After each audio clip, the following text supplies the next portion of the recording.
जय श्री राम सभी को। दोस्तों, आज के वीडियो में हम बात करेंगे एआईपीटी एंड एपीटीसी डिपो पूना द्वारा निकाली गई भर्ती के बारे में। दोस्तों, यदि आप इस भर्ती के बारे में पूरी जानकारी चाहते हैं तो वीडियो को आप अंत तक जरूर देखें। एआईपीटी एंड एपीटीसी डिपो है, ये मिनिस्ट्री ऑफ डिफेंस के अंतर्गत आपकी भर्तियां हैं। एआईपीटी का मतलब है आपका army institute of physical training, यानी कि सेना शारीरिक प्रशिक्षण संस्थान, और आर्मी फिजिकल ट्रेनिंग क्रॉप्स यानी एपीटीसी डिपो। इसका मतलब है आपका सेना शारीरिक प्रशिक्षण कोर। भारत सरकार रक्षा मंत्रालय के अंतर्गत यह भर्तियां आती हैं, यानी कि परमानेंट जॉब है ये। इसके लिए कोई भी आवेदक आवेदन कर सकता है। यदि आप इस वीडियो को देखेंगे तो आपको इस भर्ती के बारे में सभी जानकारियां प्राप्त हो जाएंगी। इस वीडियो में हम बात करेंगे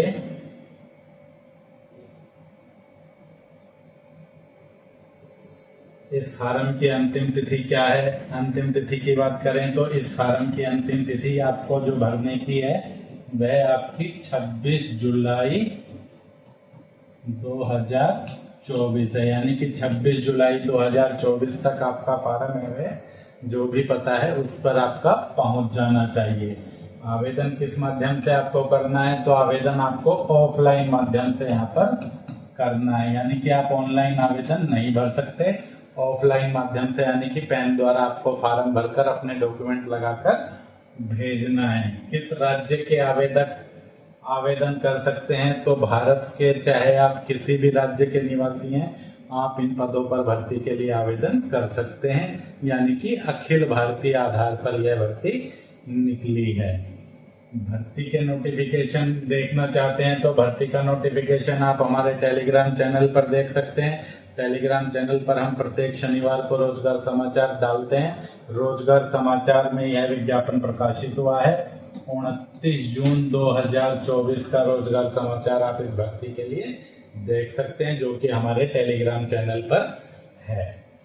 किन किन पदों पर यह भर्ती निकली है, तो पदों की बात करें तो यह भर्ती आपकी एमटीएस के पदों पर निकली है, कुक के पदों पर निकली है, और आपके एलडीसी यानी कि लोअर डिवीजन क्लर्क के पदों पर निकली है। जातिवार पदों की संख्या के बारे में अभी इस वीडियो में बात करेंगे।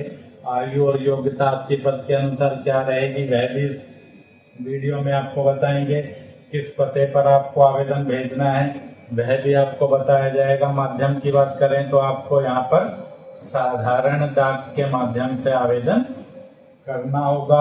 जो डॉक्यूमेंट आपको लगाने हैं, जरूरी डॉक्यूमेंट, उनके बारे में भी इस वीडियो में बताया जाएगा। आपको आवेदन के साथ जो आपको डॉक्यूमेंट्स लगाने हैं उसके बारे में, लिफाफे पर आपको किस प्रकार से अपनी सूचनाएं भरनी है, चयन की प्रक्रिया आपकी क्या रहने वाली है, फार्म को आपको किस प्रकार से भरना है, कौन कौन सी सावधानियां और निर्देश का पालन आपको फार्म करते वक्त रखना है, इन सब के बारे में विस्तार से चर्चा इस वीडियो में करेंगे। तो यदि आप इस भर्ती का फार्म भर रहे हैं तो वीडियो को बिना स्किप किए हुए अंत तक जरूर देखें, ताकि आपको ये सभी बातें पता लग सकें। दोस्तों, सभी भर्ती का नोटिफिकेशन आप हमारे टेलीग्राम चैनल पर देख सकते हैं। हमारा टेलीग्राम चैनल है वह है आपका सिंघल प्रकाशन के नाम से। टेलीग्राम पर जाकर आप सिंघल प्रकाशन सर्च करेंगे तो चैनल आ जाएगा, वहां से आप इसको ज्वाइन कर सकते हैं। किसी भी ऑफलाइन भर्ती का आवेदन आपको कहां पर मिलेगा, तो आप अपने नजदीकी फार्म विक्रेता से संपर्क कर सकते हैं। सीएससी, जन सेवा केंद्र, ई मित्र, जहां पर भी आपको फार्म मिल जाए वहां से आप फार्म ले सकते हैं। यदि आपको कहीं भी फार्म नहीं मिलता है तो सभी ऑफलाइन फार्म आपको vacancyforum.com पर मिल जाएंगे। vacancyforum.com से आप किसी भी आवेदन को डाउनलोड कर सकते हैं। तो आइए अब विस्तार से चर्चा करते हैं सभी पॉइंट्स पर। सबसे पहले बात करें अंतिम तिथि की, तो अंतिम तिथि आपकी यहाँ पर 26 जुलाई इन पदों पर भर्ती के लिए रहने वाली है। AIPT and APTC depot ministry of defence Poona के अंतर्गत ये भर्तियां हैं। मल्टीटास्क स्टाफ, कुक और क्लर्क के पदों पर यह भर्तियां आपकी की जा रही हैं। योग्यता की बात करें तो 10वीं और 12वीं पास आवेदक इनके लिए आवेदन कर सकते हैं। पुरुष और महिला कोई भी इन पदों पर भर्ती के लिए अपना आवेदन भेज सकता है। ऑफलाइन भर्ती है आपकी रहने वाली है। आवेदन शुल्क की बात करें तो भर्ती पूरी तरह से निःशुल्क है। किसी भी आवेदक को कोई भी आवेदन शुल्क का भुगतान नहीं करना है। पद की बात करें तो मल्टीटास्क स्टाफ वॉचमैन, यह पद आपका EWS वर्ग के लिए आरक्षित है और सिर्फ एक ही पद है यहाँ पर। आयु की बात करें तो 18 से 25 रहेगी। वेतनमान आपका 18,000 से 56,900 रहेगा। योग्यता आपकी केवल 10वीं पास रहेगी। 10वीं से अधिक योग्यता है तो भी आप आवेदन कर सकते हैं। अगले पद की बात करें मल्टीटास्क स्टाफ गार्डनर यानी कि माली, इसके लिए आप सामान्य वर्ग में आवेदन कर सकते हैं। जर्नल से आपको अप्लाई करना है, चाहे आपका वर्ग कोई भी है। आयु आपकी 18 से 25 रहेगी। वेतनमान आपका 18,000 से 56,900 रहेगा। योग्यता की बात करें तो 10वीं पास आवेदक या इससे अधिक योग्यता वाले आवेदक आवेदन कर सकते हैं। मालिक का कार्य आप जानते हैं तो भी आवेदन कर सकते हैं, नहीं जानते तो भी जरूरी नहीं है। अगला पद है मल्टीटास्क स्टाफ सफाई वाले का। कुल 2 पद हैं ये आपके, जिसके लिए आप UR वर्ग में आवेदन कर सकते हैं, यानी सामान्य वर्ग में आवेदन कर सकते हैं, या फिर EWS वर्ग में ही आवेदन कर सकते हैं। UR वर्ग में बात करें तो आप चाहे SC हैं, ST हैं, OBC हैं, कोई भी आवेदक UR वर्ग में अपना आवेदन भेज सकता है। उसको जाति प्रमाण पत्र वहां पर नहीं लगाना है। आयु में छूट की बात करें तो कोई छूट भी उनको नहीं मिलेगी। सभी के लिए आयु 18 से 25 वर्ष ही रहेगी। UR या EWS वर्ग या आप अन्य किसी भी वर्ग से संबंधित हैं, आयु में आपको कोई भी छूट यहाँ पर नहीं मिलेगी। वेतनमान आपका 18,000 से 56,900 ही रहेगा। योग्यता की बात करें तो 10वीं पास रहने वाली है। इसके बाद बात करें अगले पद की तो कुक का पद है। कुक के भी यहाँ पर सिर्फ 2 ही पद निकले हैं, जिनके लिए आप UR वर्ग में आवेदन कर सकते हैं या फिर EWS वर्ग में आवेदन कर सकते हैं। UR वर्ग में आवेदन के लिए OBC भी पात्र है, SC भी पात्र है और ST भी पात्र है। आयु आपकी 18 से 25 रहेगी। वेतनमान आपका 18,000 से 56,900 रहेगा। योग्यता आपकी 10वीं पास। इसी तरह कुक के लिए भी 2 पद हैं। 18 से 25 आपकी आयु है। 19,900 से 63,200 आपका वेतनमान है। 10वीं पास होना चाहिए और कुकिंग के कार्य में आपको दक्ष होना चाहिए, यानी कि आपको कुकिंग आनी चाहिए। अनुभव या डिप्लोमे की आवश्यकता नहीं है। योग्यता की बात करें तो 10वीं पास और साथ में कुकिंग आपको आनी चाहिए। ये पद भी आपके UR और EWS वर्ग में ही रिक्त है, यानी कि 2 पद है। एक पद UR वर्ग में है, एक EWS वर्ग में है। अगला पद है आपका लोअर डिवीजन क्लर्क का। एक पद है जो आपका UR वर्ग में रिक्त है। कोई भी आवेदक आवेदन कर सकता है UR वर्ग में। 18 से 25 ही आयु रहेगी सभी के लिए। वेतनमान 19,900 से 63,200 रहेगा। 12वीं पास है और कंप्यूटर पर आपकी अंग्रेजी टाइप होनी चाहिए, या तो 35 शब्द प्रति मिनट की, या फिर हिंदी में टाइपिंग होनी चाहिए आपकी 23 शब्द प्रति मिनट की।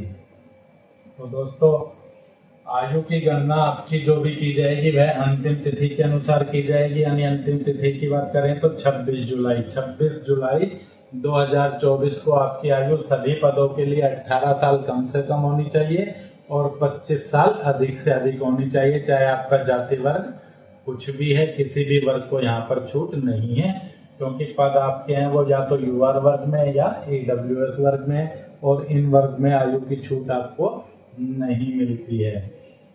आगे बात करें आवेदन शुल्क की, तो आवेदन शुल्क इन पदों पर भर्ती के लिए कोई भी नहीं है। चाहे आप किसी भी वर्ग में आवेदन कर रहे हैं, भर्ती आपकी पूरी तरह से निःशुल्क ही रहने वाली है। आवेदन भेजने का जो पता है वह आपको आवेदन अपना भेजना है the commandant AIPT and APTC depot, Poona Solapur road near Ram Tekdi, Hadapsar, Poona. Pin code है 411-022 महाराष्ट्र। और आपको ध्यान रखना है कि आवेदन आपको केवल साधारण डाक से ही भेजना है, यानी कि डाकघर के माध्यम से आपको आवेदन भेजना है, ऑर्डिनरी पोस्ट से। रजिस्ट्री या स्पीड पोस्ट आप इस फार्म की नहीं करा सकते। यदि आप रजिस्ट्री या स्पीड पोस्ट से फार्म भेजेंगे तो या तो आपका फार्म रद्द कर दिया जाएगा या आपको वापस भेज दिया जाएगा। जो डॉक्यूमेंट लगाने हैं आपको वह सभी आपको सेल्फ अटेस्टेड लगाने हैं। जो डॉक्यूमेंट लगाने हैं वह देखिए आपको कौन कौन से लगाने हैं।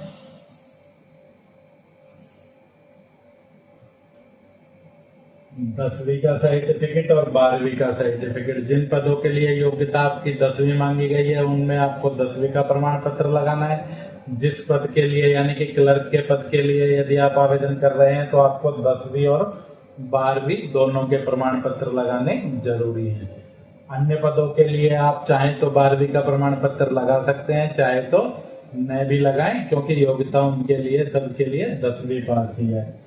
जन्म तिथि का प्रमाण पत्र, जन्म तिथि के लिए आपको अपनी 10वीं का प्रमाण पत्र लगाना है। यदि आपके 10वीं के प्रमाण पत्र में जन्म तिथि नहीं है, 8वीं के प्रमाण पत्र में या अन्य किसी शैक्षिक योग्यता के प्रमाण पत्र में है, तो फिर आपको जन्म तिथि के प्रमाण पत्र के लिए वह प्रमाण आपको लगाना है। एक सेल्फ एड्रेस लिफाफा आपको लगाना है जिस पर पूरा पता लिखकर आपको 5 रुपए का डाक टिकट भी चिपकाना है।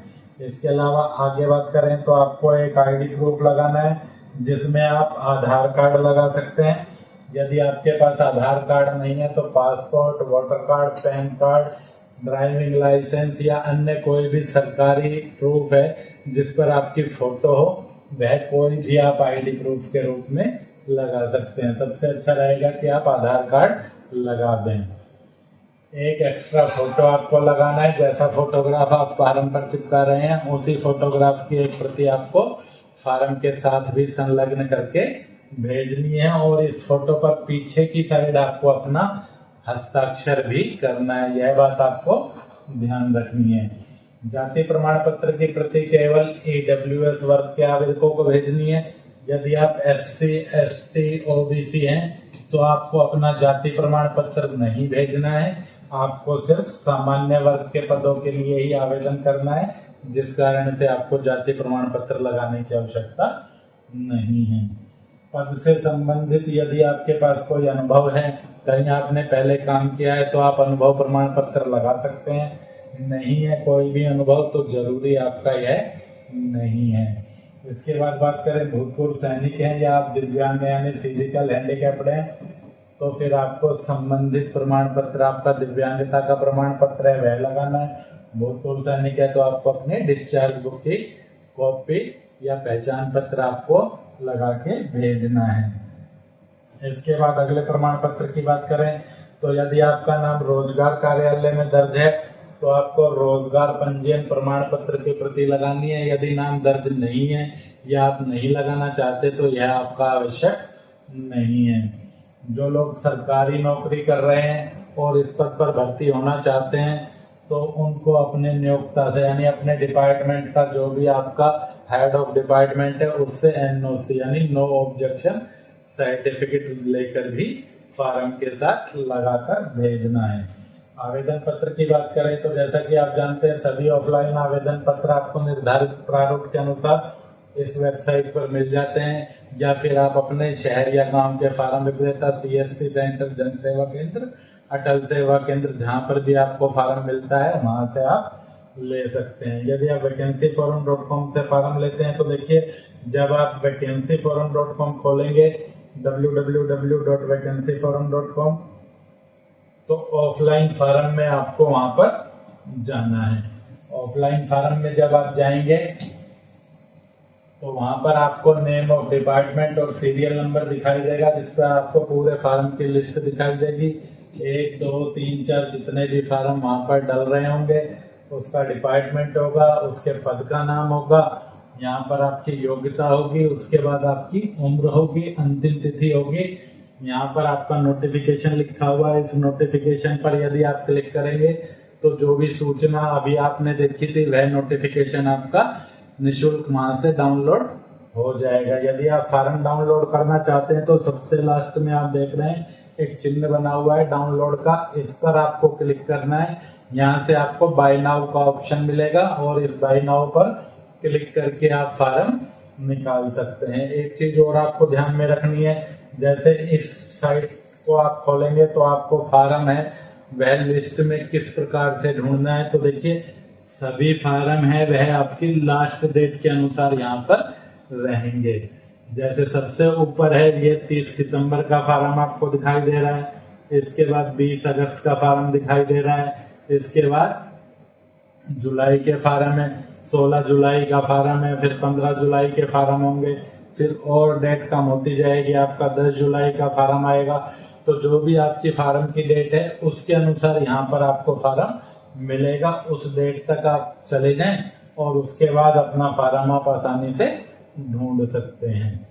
आगे बात करें लिफाफे पर आपको किस प्रकार से सूचनाएं लिखनी है। तो देखिए लिफाफे पर आपको जो सूचनाएं लिखनी है वह सबसे पहले अपना वर्ग लिखना है कि किस कैटेगरी में आप आवेदन कर रहे हैं। या तो आप जर्नल में आवेदन करेंगे या ईडब्ल्यूएस वर्ग में जो पद है रिक्त उन पर आप ईडब्ल्यूएस वर्ग में आवेदन कर सकते हैं। लेकिन ईडब्ल्यूएस वर्ग में ईडब्ल्यूएस वर्ग का आवेदक ही आवेदन कर सकता है, जर्नल में कोई भी आवेदन कर सकता है। तो आप जिस भी वर्ग में आते हैं उस कैटेगरी को आपको लिफाफे पर लिखना है। जिस पद के लिए आवेदन कर रहे हैं उस पद का नाम आपको लिखना है। मान लीजिए आप application for the post of clerk के लिए आवेदन कर रहे हैं तो आपको यहाँ पर एलडीसी लिख देना है, application for the post of LDC. Cook के लिए आवेदन कर रहे हैं तो application for the post of cook. Watchman के लिए आवेदन कर रहे हैं तो application for the post of MTS watchman. जो भी पद है आपका वह आपको लिख देना है। एमटीएस सफाई वाले के लिए आवेदन कर रहे हैं, एमटीएस सफाई वाला। फार्म आपको सिर्फ साधारण डाक के माध्यम से ही भेजना है, यह बात आपको पहले भी बताई थी, फिर से आप देख लें। ऑर्डिनरी पोस्ट से ही आपको फार्म भेजना है। ऑर्डिनरी पोस्ट से फार्म भेजने के लिए आपको लिफाफे पर 10 रुपए का डाक टिकट लगा देना है। यदि आपके डॉक्यूमेंट ज्यादा हैं तो आप डाकघर से पूछकर भी टिकट लगा सकते हैं कि 15 या 20 रुपए की तो नहीं लगानी है।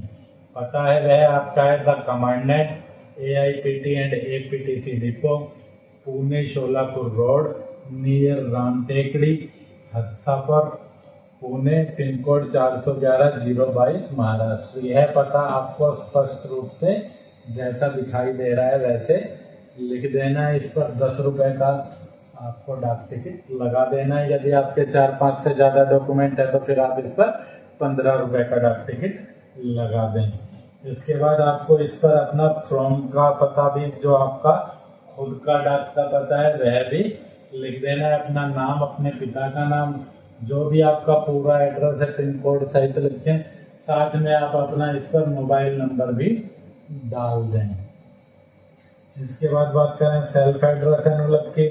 तो सेल्फ एड्रेस एनवलप को आपको बीच में अपना पूरा पता है वह डाक का लिख देना है। जो भी आपका पूरा पता है वह आपको यहाँ पर लिख देना है अपने नाम और पिता के नाम के साथ।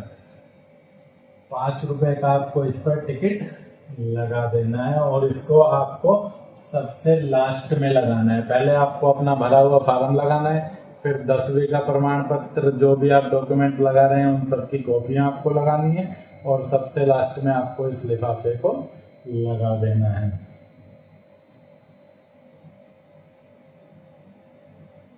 देखिए आपके कौन कौन से कॉलम क्लियर हो गए हैं। यहाँ पर अंतिम तिथि की बात करें तो आपकी अंतिम तिथि यहाँ पर बता दी गई है कि 26 जुलाई है। आवेदन किस माध्यम से करना है तो ऑफलाइन माध्यम से आवेदन करना है। ऑल इंडिया से कोई भी आवेदन कर सकता है। भर्ती का नोटिफिकेशन आपके 29 जून 2024 के रोजगार समाचार में निकला है। पदों पर भर्ती की बात करें तो एमटीएस कुक और एलडीसी के पदों पर भर्ती निकली है। कुल 7 पद थे जिसमें आपको जातिवार भी बता दिया गया है। 3 पद ईडब्ल्यूएस के हैं और 4 पद जर्नल के हैं। इन 4 पदों के लिए सभी वर्ग के आवेदन कर सकते हैं। आयु की बात करें तो 18 से 25 है सभी पदों के लिए। योग्यता की बात करें तो कुछ पदों के लिए 10वीं पास है और एलडीसी के पद के लिए 12वीं पास है। पता आपको अभी बता ही दिया है लिफाफे पर। माध्यम की बात करें तो डाक के माध्यम से फार्म आपको भेजना है और साधारण डाक के माध्यम से आपको यह फार्म भेजना है। डॉक्यूमेंट अभी आपने देख ही लिए हैं कि डॉक्यूमेंट आपको कौन कौन से इस फार्म के साथ लगाने हैं। लिफाफे पर पते के अलावा आपको पद का नाम लिखना है और अपनी जाति, जिस वर्ग में आप आवेदन कर रहे हैं वह लिखना है। चयन प्रक्रिया आपकी रहेगी रिटन टेस्ट। रिटन टेस्ट में आपके सब्जेक्ट रहने वाले 4, जिसमें आपकी जीके होगी, मैथ होगा, रीजनिंग होगी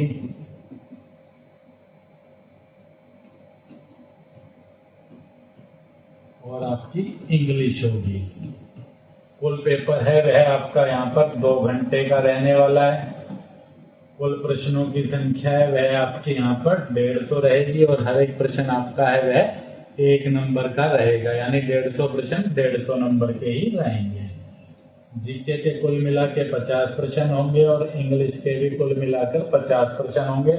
सभी प्रश्न आपके ऑब्जेक्टिव होंगे, यानी कि 4 ऑप्शन आपको दिए जाएंगे जिनमें से आपको एक ऑप्शन का चयन करना है। मैथ और रीजनिंग के आपके 25-25 प्रश्न होंगे, जीके और इंग्लिश के 50-50, कुल मिलाकर 50-50, 100, 25-25, 50, 150 का यह आपका प्रश्न रहेगा। 2 घंटे का समय होगा, 150 नंबर होंगे। नेगेटिव मार्किंग की बात करें तो 0.25% आपकी नेगेटिव मार्किंग रहेगी, यानी कि 4 गलत उत्तर देने पर आपका 1 नंबर यहाँ पर कट जाएगा। हर एक प्रश्न आपका 1 अंक का है। अन्य कौन कौन सी सावधानियां और निर्देशों का पालन करना है यह सब आपको वीडियो में बता दिया है कि फार्म आपको कैपिटल लेटर में भरना है, कोई कटिंग या ओवर राइटिंग आपको नहीं करनी है।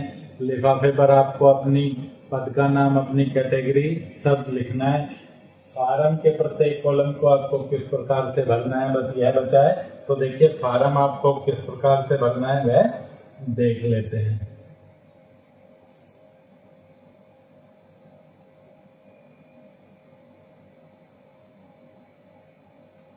ये आपका फार्म है,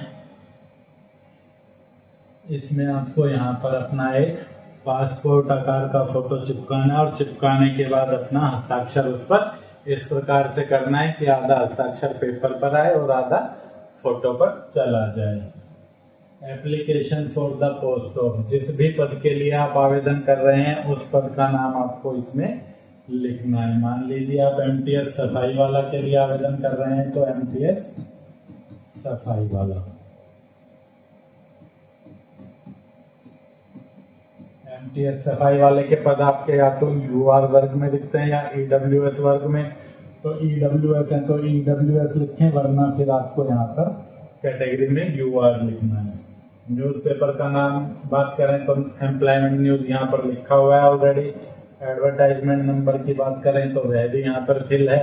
डेट की बात करें तो बता भी दी गई है और यहाँ पर लिखी भी हुई है 29 जून से 5 जुलाई के रोजगार समाचार में यह विज्ञापन आया है। Please refer to employment newspaper, तो एम्प्लॉयमेंट न्यूज़पेपर, डेट वापस से 29 जून। जिनके पास खाली फॉर्म है, जिनके पास फार्म में भरा हुआ है उनको कुछ नहीं लिखना। कॉलम नंबर 2 की बात करें तो इसमें आपको अपने 10वीं के प्रमाण पत्र के अनुसार अपना नाम लिख देना है, जो भी आपका प्रमाण पत्र में नाम लिखा गया है उसी के अनुसार।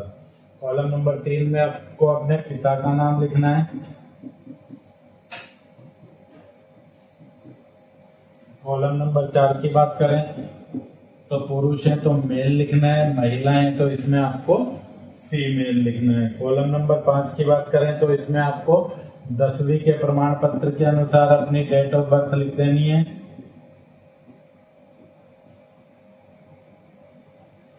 जो भी आपकी डेट ऑफ बर्थ यहाँ पर है।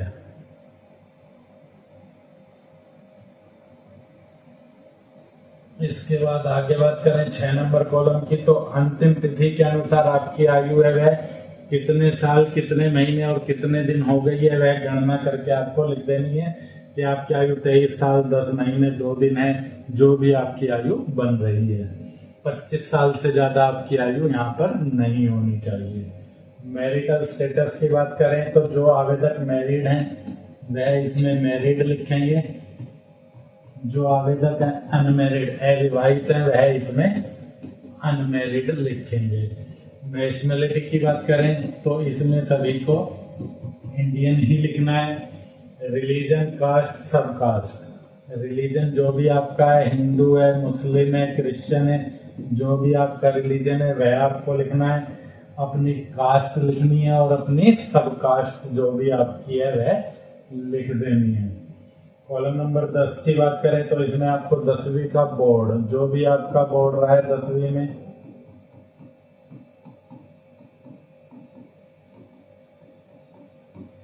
जिस भी सन में आपने 10वीं की परीक्षा पास की है वह, जितने नंबर आपने 10वीं की परीक्षा में लिए हैं वह, जो भी आपका 10वीं का प्रतिशत रहा है वह। यदि आपका पॉइंट में प्रतिशत है तो फिर आपको 2 दशमलव तक वह लिखना है। जैसे मान लीजिए यहाँ पर 462 अंक होते तो आपका प्रतिशत बनता 92.40। 12वीं की परीक्षा यदि आपने पास की है तो 12वीं का विवरण आप इसमें डाल सकते हैं, नहीं डालना चाहते तो कोई जरूरी नहीं है। जिस भी बोर्ड से आपने परीक्षा पास की है उसका नाम लिखें, जिस भी सन में आपने परीक्षा पास की है वह लिखें, 12वीं में आपके अंक कितने रहे वह लिखें, 12वीं का अंक प्रतिशत आपका क्या रहा वह लिखना है आपको। 12वीं से अधिक आपकी योग्यता ग्रेजुएट है तो ग्रेजुएट आप इसमें लिख सकते हैं, नहीं लिखना चाहें तो कोई बात नहीं है। अगर लिखना चाहें तो उसकी बोर्ड यूनिवर्सिटी का नाम, कौन से सन में आपने पास किया, कितने नंबर आए और क्या प्रतिशत रहा वह आपको लिखना है। आगे बात करें कॉलम नंबर 11 की, तो कॉलम नंबर 11 है यह दिव्यांगों के लिए है।